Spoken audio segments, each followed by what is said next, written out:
Hi hello viewers welcome to NTV. నేను తారక్. దేవరా దేవరా దేవరా ప్రస్తుతం ఎక్కడ చూసినా కూడా ఈ దేవరా ఫీవర్ అనేది నడుస్తూ ఉంది. అయితే చాలామంది నిన్న నుంచి వస్తున్న రివ్యూస్ అన్నీ కూడా మిక్స్డ్ రివ్యూస్ అంటున్నారు. రకరకాలుగా మాట్లాడుతున్నారు. చాలామంది దేవరా బాలేదని మాటలు కూడా ఎక్కువ వినిపిస్తుంది. అలాగే అదిరిపోయిందనే మాట కూడా వినిపిస్తుంది. అయితే రివ్యూవర్ పాయింట్ ఆఫ్ వ్యూలో చూసినప్పుడు సినిమా ఒక రకంగా మాట్లాడొచ్చు. వ్యూవర్ పాయింట్ ఆఫ్ వ్యూలో చూసినప్పుడు ఒక రకంగా మాట్లాడొచ్చు. రివ్యూవర్స్ పాయింట్ ఆఫ్ వ్యూ అనేది వాళ్ళ రివ్యూస్‌లో ఉంటది కాబట్టి దాని గురించి మనం డిస్కషన్ అనవసరం. బట్ వ్యూవర్ పాయింట్ ఆఫ్ వ్యూలో దేవరా ఎలా ఉంది? నిజంగా బావుందా? బాలేదా సినిమా? అనేది ఒరిజినల్‌గా మనం చెప్పుకుంటే గనక 'దేవరా' ఫస్ట్ హాఫ్‌కొచ్చేసరికి ఎక్కడ కూడా ఎలాంటి ఇబ్బంది లేదు. లెంగ్త్ పరంగా కాస్త అక్కడక్కడ ఇబ్బంది పెట్టినట్టున్నా కూడా ఎలాంటి ఇబ్బంది లేదు. ఫస్ట్ హాఫ్ అంతా కూడా కూల్‌గా అలా నడిచిపోతూ ఉంటది. సెకండ్ హాఫ్‌కొచ్చేసరికి మాత్రం కొంచెం సెకండ్ క్యారెక్టర్ ఎప్పుడైతే ఎంట్రీ ఇచ్చిందో 'దేవరా' అనే క్యారెక్టర్ అంటే ఫస్ట్ హాఫ్ అంతసేపు దాదాపు 1 ½ అవర్ మనం ట్రావెల్ చేసిన 'దేవరా' సెకండ్ హాఫ్‌లో కనపడరు. 'వర' అనే క్యారెక్టర్ కొత్తగా వస్తది. 'వర' అనే క్యారెక్టర్ వచ్చిన తర్వాత జనరల్‌గా ఎంటర్‌టైన్‌మెంట్ ఎక్స్‌పెక్ట్ చేస్తాం. అతను ఫస్ట్ చూపించిన అతని విధానాన్ని బట్టి, అతని బాడీ లాంగ్వేజ్‌ని బట్టి, దీన్ని బట్టి. కానీ అది కూడా క్లారిటీగా ఉండదు. కొంచెం అక్కడక్కడ తగ్గుతూ, పడుతూ లేస్తూ గ్రాఫ్ అలా ఎళ్ళింది. ఓవరాల్‌గా చూసుకుంటే ఏంటంటే ఫస్ట్ హాఫ్ బావుంది. సెకండ్ హాఫ్ ఫస్ట్ హాఫ్ ఉన్నంత లేదు గానీ but second half also good. ఓవరాల్‌గా చూసుకుంటే గనుక 'Devara' it's above average film and it's a theatrical experience film. ఇది తర్వాత ఓటీటీలో వచ్చినప్పుడు చూసుకుందాం అలా అనుకునే ఫిల్మ్ గాదు.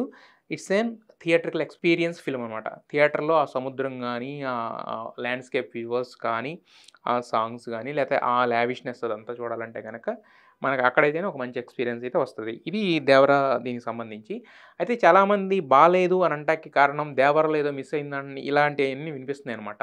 దానికి కారణం ఏంటనేది ఇప్పుడు మాట్లాడదాము. 'దేవరలో' యాక్చువల్‌గా చాలా ఎలిమెంట్స్ ఒకటి కాదు చాలా ఎలిమెంట్స్ మిస్ అయినాయి. ఎందుకంటే పార్ట్ 2లో కథ ఏముంది? పార్ట్ 2లో తీయాల్సినంత నెసెసిటీ ఏముందని అంటున్నారు.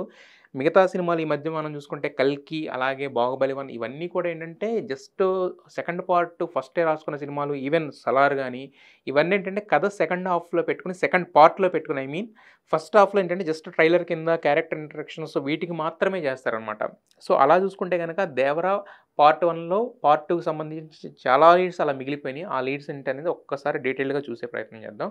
ఫస్ట్ 'దేవరా' సినిమా ఫస్ట్ సీనే చాలా అంటే వెరీ ఫస్ట్ సీన్ ఏంటంటే 'యతి' అనే ఒక గ్యాంగ్‌స్టర్‌ని పట్టుకోవడానికి అంటే అతను చాలా పెద్ద ఎత్తున ఒక అరాచకాలు ప్లాన్ చేసిన దీంట్లో అతన్ని పట్టుకోవడానికి ఒక పోలీస్ ఆఫీసర్ టీమ్ అనేది బయలుదేరుతది. 'యతి' అనే క్యారెక్టర్‌ని వెతకడానికి. దానికోసం ఫస్ట్ ఒకడిని పట్టుకొని దయ అనేవాడు అక్కడి నుంచి వెళ్ళి ఒక పోలీస్ ఆఫీసర్‌ని కలిసి అక్కడి నుంచి వేరే ఒక ఈ ఎర్ర సముద్రం అనే ఏదైతే ప్లేస్ ఉందో ఇక్కడికి వచ్చి ఇంత నడుస్తుందనమాట. అక్కడికొచ్చిన తర్వాత 'ప్రకాష్ రాజ్' కథ చెప్పడం ఇదంతా ఉంటది. సో, అసలు ఫస్ట్ 'యతి' అనే క్యారెక్టర్ ఏదైతే ఉందో 'దేవరా' అనే ఫస్ట్ పార్ట్‌లో అతని ఫేస్ కూడా ఎక్కడ రివీల్ చేయలేదు. సో, అతను అంత పెద్ద గ్యాంగ్‌స్టర్ అయ్యుండి అతని ఫేస్ కూడా రివీల్ చేయలేదంటే అతని విధ్వంసం ఏ రేంజ్‌లో ఉండుంటదనేది మనం అర్థం చేసుకోవచ్చు. అదంతా కూడా that's coming in the second part of 'Devara'. Next విషయానికొచ్చేసరికి సినిమాలో ఒక పోలీస్ ఆఫీసర్ పాత్ర ఉంటుంది. డీఎస్‌పీ తులసి అని జెప్పి. మనకు 'అభిమన్యు సింగ్' చేసాడు ఆ పాత్ర. అయితే అతను సినిమా అంతా కూడా అతను కనపడినప్పుడల్లా క్లీన్ షేవ్‌తో నీట్‌గా అలా ఉంటాడు. బట్ ఇక్కడ ఏదైతే ప్రెజెంట్ సిట్యుయేషన్ ఉందో ఈ పోలీస్ ఆఫీసర్స్ వీళ్ళు కలిసారో అప్పుడు కరెక్ట్‌గా అబ్జర్వ్ చేస్తే అతనికి ఒక ఇక్కడ చిన్న గీత ఉంటదనమాట. గీత అంటే అదేదో చిన్న ఇది గాదు. గాయం పెద్ద గాయం. ఇక్కడి నుంచి ఇక్కడి దాకా చీరిపోయిన గాయం ఒకటి కనిపిస్తా ఉంటదనమాట.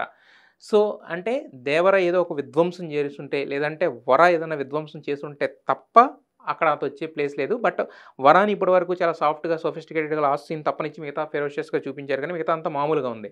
సో, మరి 'దేవరా' ఏమన్నా విధ్వంసం చేసుంటాడా ఆ రేంజ్‌లో అనేది. ఇంకోటేంటంటే 'మురుగన్‌ని' చంపేశారని చెప్పి ఆయనే చెప్పాడు. మరి 'మురుగన్‌ని' చంపేసాడా? లేకపోతే 'దేవరా' చంపాడా? లేకపోతే ఎవరన్నా చంపారా? లేదంటే అతనంతట అతనే చచ్చిపోయాడా జనరల్‌గా న్యాచురల్‌గా? ఎందుకంటే అది ఒక మిడిల్ ఏజ్డ్ క్యారెక్టర్ కాబట్టి ఏం జరిగిందనేది కూడా ఇది ఉంటది. బట్ అది నార్మల్‌గా రోగం వచ్చి చచ్చిపోయాడు అని చెప్పేటట్టయితే అసలు దాన్ని మెన్షన్ చేయాల్సిన అవసరం కూడా లేదు. సో, ఆ మురుగ ఏమయ్యాడు? ఇంపార్టెంట్ క్యారెక్టర్ అది కూడా ఒక రకంగా. అంటే ఉన్న స్క్రీన్ స్పేస్ తక్కువైనా కూడా వీళ్ళిద్దరి మధ్య కాన్‌ఫ్లిక్ట్ రావడానికి ఏది మన 'దేవరా' పాత్ర అండ్ సైఫ్ అలీ ఖాన్ చేసిన పాత్ర వీళ్ళిద్దరి మధ్య పాత్ర మధ్య కాన్‌ఫ్లిక్ట్ రావడానికి కారణమే ఈ పాత్ర ఇచ్చే డబ్బులు గాని, వీళ్ళిచ్చే పని గాని. సో, కాబట్టి ఉన్న స్క్రీన్ స్పేస్ తక్కువైనా కూడా ఒక మెయిన్ కాన్‌ఫ్లిక్ట్‌కి అది ఒక చిన్న ఇగ్నైటింగ్ ఫైర్ లాంటి ఇది కాబట్టి సో, అది ఆ 'మృగ' అనే క్యారెక్టర్ కూడా ఇంపార్టెంట్ క్యారెక్టరే. సో, అతను ఏమయ్యాడు అనేది ఒకటి వదిలేసారు అలాగే. ఇక సముద్రంలో అజయ్ చూసి భయపడిన అస్థిపంజరాలుంటాయి కొన్ని. ఎందుకంటే మనకు 3, 4 ఫైట్‌లుంటే దాంట్లో 2, 3 ఫైట్‌లు సముద్రంలోనే ఉంటాయి. సముద్రంలో చంపినోళ్ళున్నారు. తర్వాత ఏంటంటే ఫస్టు వ సముద్రపు ఒడ్డున చంపుతాడు 'దేవర'. తర్వాత 'వర' వచ్చేసి మనం చూసాము. అంటే స్పాయిలర్ ఫ్రీ చెప్దాం అనుకుంటున్నాం గానీ బట్ కొన్ని కొన్ని చోట్లేంటంటే అది రివీల్ చేయాల్సొచ్చిన చోట రివీల్ చేయాలి తప్పదు.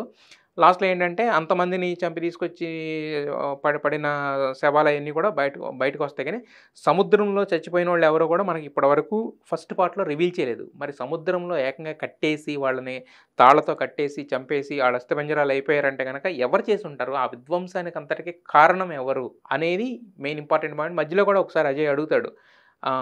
ఒక దేవర విధ్వంసం గురించి ప్రకాష్ రాజ్ చెప్తున్న తర్వాత వాళ్ళేనా ఇందాక నేను చూసింది సముద్రంలో అంటే, వాళ్ళు కాదంటారు గానీ ఎవరనేది చెప్పడు. కథ చెప్పడమే స్టార్ట్ చేస్తాడు. సో, ఆ అస్థిపంజరాలు ఎవరికి సంబంధించిన అస్థిపంజరాలనేది కూడా ఇంపార్టెంట్ పాయింట్ అనమాట. ఇక దేవర సంద్రం ఎక్కాక 2 సంవత్సరాల తర్వాత వీళ్ళు భయం కొంచెం తగ్గి సముద్రంలోకెళ్తే దేవర భయపెట్టి పంపించాడు అని చెప్తున్నారు యాక్చువల్‌గా. అంటే ఆల్రెడీ చాలా రివ్యూల్లో అట్లా రాసేసారు. ట్విస్ట్ ఏంటనేది సో, దానివల్ల ఇంక బయట పెట్టినా తప్పులేదు. ఏంటంటే వాళ్ళేంటంటే ముందే దేవరని ఎవరు చంపారనేది మనకి చూపిస్తారు లాస్ట్‌లో దేవర కొడుకని చూపిచ్చారు కానీ, బట్ కాకపోతే ఏంటంటే, నిజంగా ముందే దేవర కొడుకు చంపేసి ఉంటే, ఆ రోజు నైట్ ఎక్కడైతే ఏదైతే జరిగిందో, మరి ఈ 2 సంవత్సరాల తర్వాత సముద్రం ఎక్కిన దేవర ఏమయ్యాడు? ఈ క్వెషన్‌కి ఆన్సర్ అనేది లేదనమాట యాక్చువల్‌గా. వర వయసు చూస్తేనేమో చిన్న వయసు. బట్ అతను ఏ వయసులో అసలా ఇలా అంటే ఒక ఫెరోషియస్‌గా తయారయ్యాడు అదంతా చూపించేది అదంతా కూడా లేదనమాట. ఎందుకంటే రౌడీలందరిని కొట్టేసిన దేవర కొడుకు చేతిలో ఎందుకు చచ్చిపోయాడు? ఇది ఇంకొక క్వెషన్ మార్క్ అనమాట. అంటే ఈ దేవరకి సంబంధించిన మెయిన్ 2 క్వెషన్ మార్క్ దేవర్ అనే క్యారెక్టర్ ఏదైతే ఉందో, ఆ క్యారెక్టర్‌కి సంబంధించిన మెయిన్ 2 క్వెషన్ మార్క్స్ ఈ క్వెషన్స్ అనమాట. వీటికి ఆన్సర్ కూడా సెకండ్ పార్ట్‌లోనే తెలుస్తది. ఇక దేవరలానే అంత వీరుడైన వర ఎందుకు పిరికివాడిలా నటిస్తున్నాడు? ఎందుకంటే 'ప్రకాష్ రాజ్' లాస్ట్‌లో వరాకి ఇచ్చిన ఎలివేషన్ నెక్స్ట్ రేంజ్‌లో ఉంది. మరి అంత ఫెరోషియస్‌గా ఉండే వర ఎందుకు పిరికివాడిలా నటిస్తున్నాడు? దీనికి ఆన్సరే ఈ పార్ట్‌లో లేదు. జస్ట్ పిరికివాడిలా నటించడం మాత్రమే ఈ పార్ట్‌లో ఉంది. ఎందుకు నటిస్తున్నాడనేది నెక్స్ట్ పార్ట్ చూసి తెలుసుకోవాలి. ఇక తంగం పాత్ర. తంగం అంటే ఇప్పుడు మన 'జాన్వీ కపూర్' చేసిన పాత్ర అనమాట. ఆ పాత్రకి జస్ట్ ఈ ఇంట్రడక్షన్ మాత్రమే అనుకోవాలి. ఎందుకంటే ఇలాంటి ఒక పాత్రకి జస్ట్ 2, 3 సీన్‌లు ఉండి ఒక పాట ఉండే పాత్ర అయితే దీనికి 'జాన్వీ కపూర్‌ని' వీళ్ళు హైర్ చేసుకోవడం, లేకపోతే 'జాన్వీ కపూర్‌ని' ఈ సినిమాలో నటింపజేయాలనుకోవడం వీళ్ళు తీసుకున్న రాంగ్ డెసిషన్ అవుతది. లేదు ఇలాంటి పాత్రతోనే ఆమె టాలీవుడ్‌కి ఎంట్రీ ఇవ్వాలి. శ్రీదేవి లాంటి ఒక లెజెండరీ యాక్ట్రెస్ తెలుగు తెరని అంతకాలం పాటు ఏలిన ఒక అంటే హైయెస్ట్ పెయిడ్ ఒక మకుటం లేని మహారాణిలా ఏలిన శ్రీదేవి లాంటి కూతురు ఇక్కడికి వచ్చి చేసిందంటే ఫస్ట్ సినిమా ఇలాంటి సినిమా అయితే గనక రాంగ్ చాయిస్ అవుద్ది. సో, ఖచ్చితంగా తంగం క్యారెక్టర్‌కి సెకండ్ పార్ట్‌లో ఇంపార్టెన్సీ ఉండే ఉంటదనమాట. సో, ఖచ్చితంగా కథకి రిలేటబుల్‌గా ఫస్ట్ ఏదో ఒక ఇంట్రడక్షన్ లాగా ఉన్నా కూడా కథకి రిలేటబుల్‌గా ఏదో ఒక ఖచ్చితంగా ఒక కీ రోల్ అయితే ఉంటది. ఇంకోటేంటంటే 'కొరటాల శివ' ప్రతి సినిమాలో కూడా హీరోయిన్ క్యారెక్టర్ ఎప్పుడూ కూడా ఒక్క 'ఆచార్య' మినహాయిస్తే మిగతా ఏ సినిమాలో కూడా heroine character just come and go లాగా ఉండదు. బట్ దీంట్లో కూడా అలా ఉందంటే ఒకసారి ఏంటంటే ఆ ఆలోచన వస్తే ఏంటంటే మనకు అర్థమైంది. అది సెకండ్ పార్ట్‌లో మాక్సిమం తంగం పాత్రకి కొంచెం ఇంపార్టెన్సీ ఉండి ఉండొచ్చు అనేది ఒక ఊహ అనమాట. ఇక ఆయుధ పూజ.